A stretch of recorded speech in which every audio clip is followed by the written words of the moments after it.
Anda dibesarkan artinya di keluarga pebisnis. Belum tentu membuat Anda menjadi seorang bisnis yang hebat. Apapun bisnis yang Anda mulai dari awal dan bisnis yang baru Anda bangun itu adalah namanya startup. Apakah startup itu harus identik dengan IT? Menurut saya, no, tidak. Lagi hot, lagi viral adalah drakor, judulnya Startup. Lihatnya di mana? Nontonnya di Netflix. Ini bukan endorse loh ya. Tapi Anda bisa belajar banyak dari film itu. Kenapa orang sudah sekolah bertahun-tahun, sekolah bisnis, dan tidak serta-merta membuat jadi seorang pebisnis yang hebat? Why? Di sini akan saya coba jelaskan.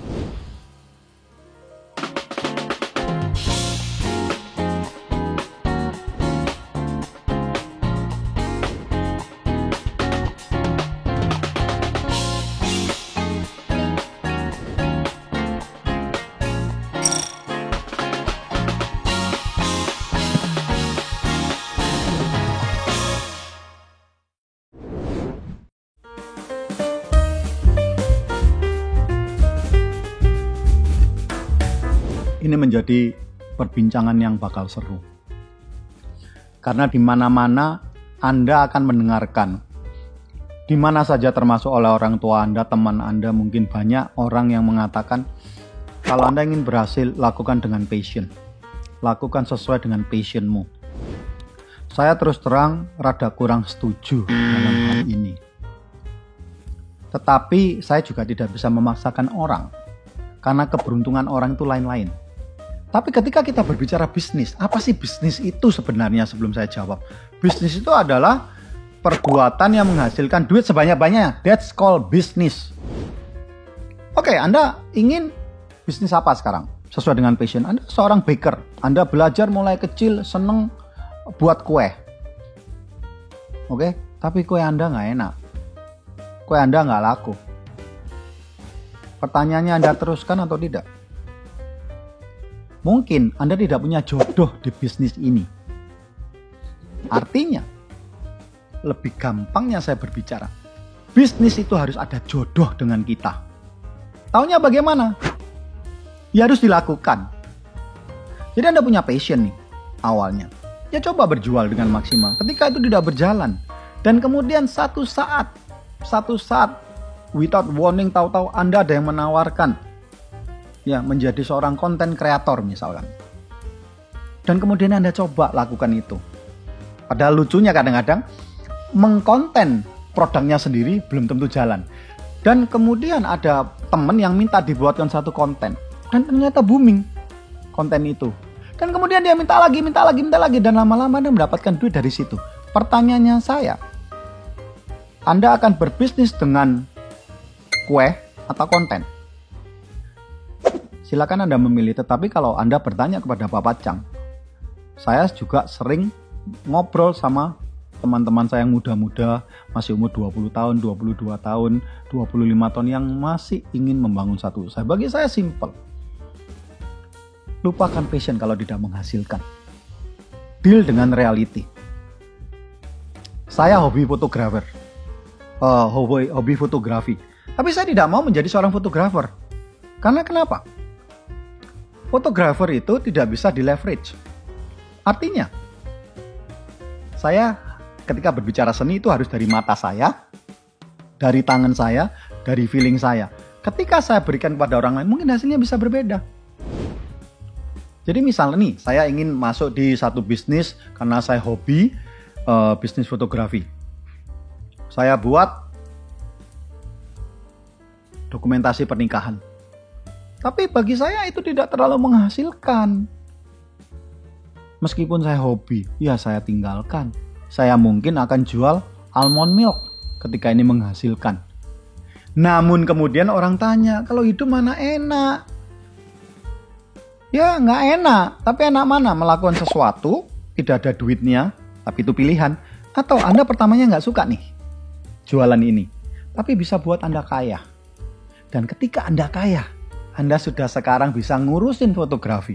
Ayo pilih mana? Silakan. Itu pilihan ya. Tapi menurut saya, bagi saya, lakukan yang menghasilkan.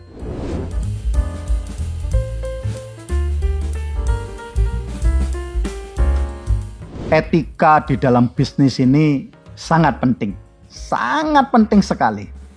Karena di zaman saya waktu kecil, banyak orang mengatakan kalau orang jujur itu tidak bisa sukses di dalam bisnis.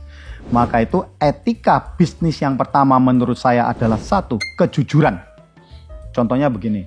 Nah, bagaimana Anda bisa jujur? Artinya kan begini ya. Ketika ada teman tanya nih, Anda kulak barang nih, Anda beli barang dari seorang produser. Dari produsen, berapa ini modalnya? 10.000 dan kemudian Anda jual 12.000. Katanya Pak Pajang kalau bisnis harus jujur. Maka itu ketika orang tanya modalnya berapa, Anda omong 10.000. Itu bukan jujur seperti itu tolol. Oke? Jadi ada bedakan antara kejujuran dan ketololan. Nah, ketika orang tidak mau berbisnis dengan Anda karena dia tidak tahu harga modalnya, ya bukan, ya sudah tidak usah berbisnis dengan orang itu. Jadi jujur dalam arti tidak mau yang aneh-aneh. Semuanya ingin menjalankan dengan kebaikan. Kenapa kita harus jujur dalam hidup? Contoh nih, yang kedua. Kalau Anda mencari pacar, Anda mau yang jujur atau yang nggak jujur? Sih? Pasti jawabnya yang jujur. Kalau Anda ingin mencari seorang staf atau karyawan, cari orang yang jujur atau yang nggak jujur? Pasti jawabnya yang jujur. Kalau Anda mencari bisnis partner, cari orang yang jujur atau tidak jujur? Ya pasti jujur. Maka itu syarat etika bisnis pertama bagi saya adalah kejujuran. Yang kedua, harus adil. Jadi ketika adil ini zaman sekarang tidak mudah untuk dilakukan. Adil artinya begini. Kalau para subscriber tahu, contoh yang paling mudah adalah Madam Chang. Bisnis itu harus adil melayani semua pelanggan. Maksudnya apa Pak Pajang? Jadi gini loh, kalau orang datang ke Madam Chang naik sepeda yang cuma harganya 750.000 dengan naik moge harganya 300 juta, pelayanannya harus sama, itu adil. Lah kalau yang jalan kaki juga harus adil.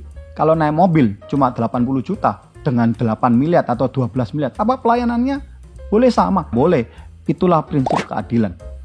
Jadi sama, ketika Anda menjual barang, Anda juga harus adil, seadil-adilnya.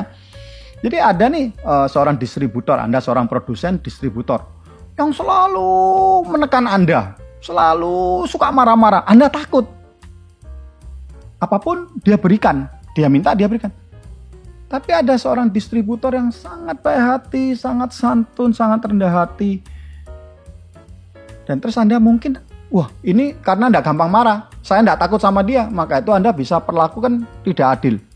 Nah, tidak boleh seperti itu. Keadilan itu mau dia banyak cerewet atau tidak pelanggan yang cerewet, kita kasih produk yang terbaik, pelayanan terbaik dari pihak kita.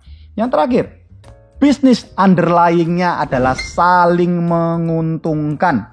Maka itu saya sering meeting dengan staf saya informasikan, saya benar-benar tekankan supaya tidak merugikan semua supplier. Dalam arti, tentunya kalau kita ingin membeli barang, harus yang dapat terbaik.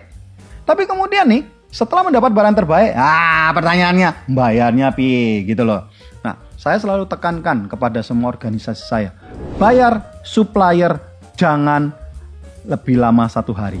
Artinya kalau memang sudah kesepakatannya bayar di depan, barang datang, COD, cash on delivery, langsung bayar.